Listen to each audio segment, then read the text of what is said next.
సిద్దిపేట జిల్లా పెజ్జంకి క్రాసింగ్ దగ్గర శంకర్ నగర్ వద్ద రాజీవ్ రహదారిపై ఈరోజు ఉదయం రోడ్డు ప్రమాదం చోటు చేసుకుంది.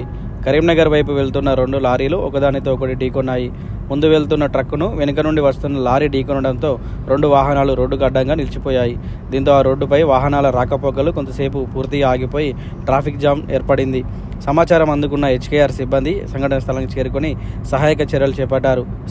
స్థానికులతో కలిసి వాహనాలను పక్కకు తొలగించే ప్రయత్నాలు చేశారు. అదృష్టవశాత్తు ప్రమాదంలో డ్రైవర్, క్లీనర్లకు ఎలాంటి గాయాలు కాలేదు. తర్వాత వాహనాలను తొలగించడంతో ట్రాఫిక్ మళ్లీ సాధారణ స్థితికి వచ్చింది.